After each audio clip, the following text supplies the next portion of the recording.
Assalamu alaikum. Mr. Moderator, our distinguished guests, brothers and sisters, our friends and our enemies. So before people speak about Khilafah and who's the Khalifa and I want to be the Khalifa, we discuss this, we say, Ya Akhi, before you speak about the Khilafah, are you the Khalifa in your own house or is your feminist wife the one who's running the show? But what about Hizb ut-Tahrir? Hizb ut-Tahrir. So you guys are trying to bait me into talking about all of these different groups and figures. Hizb ut-Tahrir, I've said it before and I'll say it again. Their mission of pursuing the Khilafah, this is something that is good. This is something that all Muslims need to be supporting. This is something that we need desperately. Okay? We need a return of the Khalifa. This is what the Sharia requires. The Sharia can't really be implemented in full without the Khalifa, without the Caliph to administer it. At home, his wife tells him, Yalla, go to sleep. And he goes to sleep. You're not even the Khalifa at home. And your building, no one listens to you. And your street, no one listens to you. Taib, you want to put a Khalifa of Muslims, an Imam who's going to manage this whole ummah that is spread all over the place.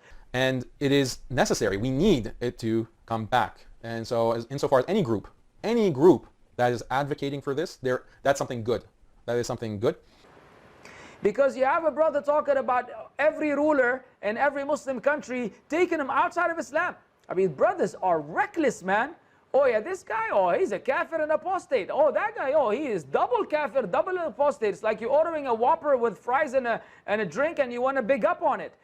Government, an ideal state, an ideal nation should be led by these Islamic laws that are strictly applied, under which I am not allowed to speak, I should be put to death for my ideas, or homosexuals should be put to death, adulterers should be put to death, and all these things. Obviously, you don't agree that that liberalism is a good system, and you think that liberalism is a terrible, bad, immoral system. But I want to ask you, where do you live, Daniel?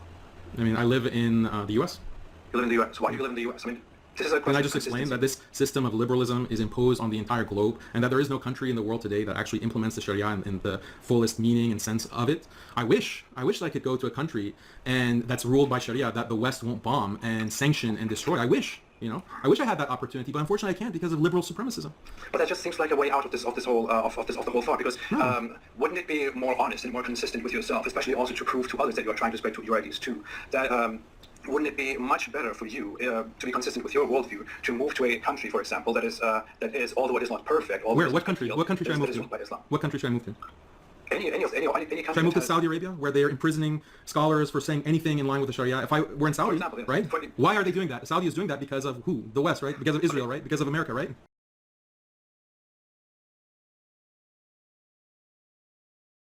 Oh yeah, this guy, oh, he's a kafir and apostate. Oh, that guy, oh, he is double kafir, double apostate.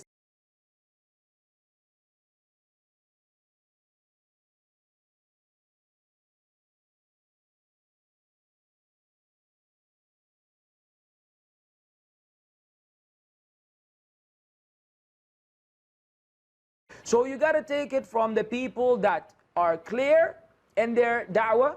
And this is another thing I want to move on, is that we hear a lot of criticism that you have no knowledge and you have studied no Islamic sciences. You just hodgepodge, making things up. You have very little understanding. So can I, ask you, to be honest and see what kind of, Islamic sciences have you studied? Yes, mashallah, you've done your studies of Harvard, secular, etc. But can you give us some enlightenment on this Islamic sciences, please? Sure, absolutely. I just want to note an irony, though, that my credentials are only questioned when I criticize certain figures. Prior to that, they're really not looking at credentials. In fact, some of the people who now say that I have no credentials, I have no credibility to speak at all about Islam, these are the same people that gave me positions at their institutes and were actually inviting me to speak and so forth. But then when they're the ones who are being criticized, then suddenly my credentials are at issue. And I find it ironic. Like, I'll say that I might criticize someone for participating in a pagan ritual, an imam participating in a pagan ritual, and then my credentials are in question instead of that imam's credentials. Why am I questioned instead of he? So I mean, that's a side point. And I mean, I'm very happy to talk about my credentials. Inshallah, I'll do that right now. But again, I would like some consistency, right? I'd like some consistency because we have many unqualified people who are given very high platforms, and they're sitting on panels. They are board members of these Islamic institutions, and these credentialed scholars who are criticizing me, they have no problem sitting with and promoting completely uncredentialed people who are actually speaking many false things about Islam. And they have no problem with that, and the question of credentials doesn't come up. So anyone who wants to criticize me on the basis of credentials, let's see some consistency. Let's see the same standard be applied to everyone. They need to be the same person.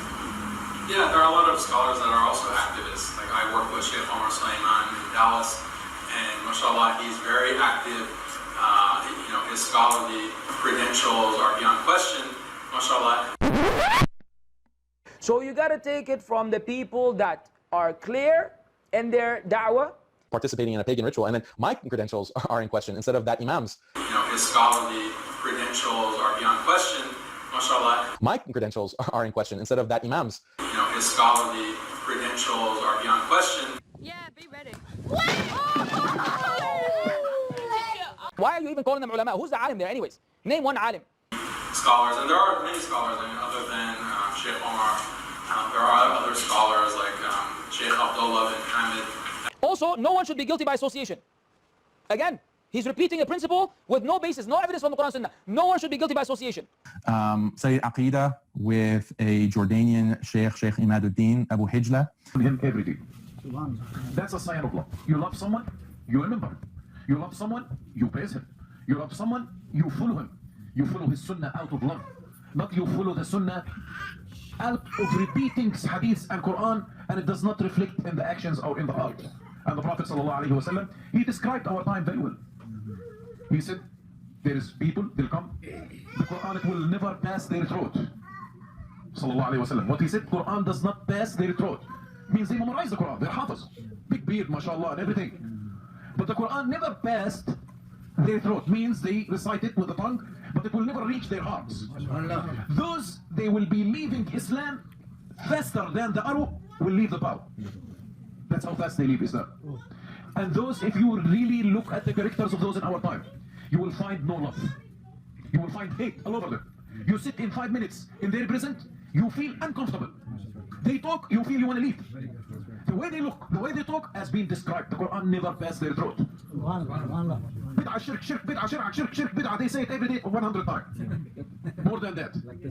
Like tasbih. They need a dhikr piece to say bid'ah and shirk. Because how much they say it every day. Daniel is being attacked and spoken about. The poor brother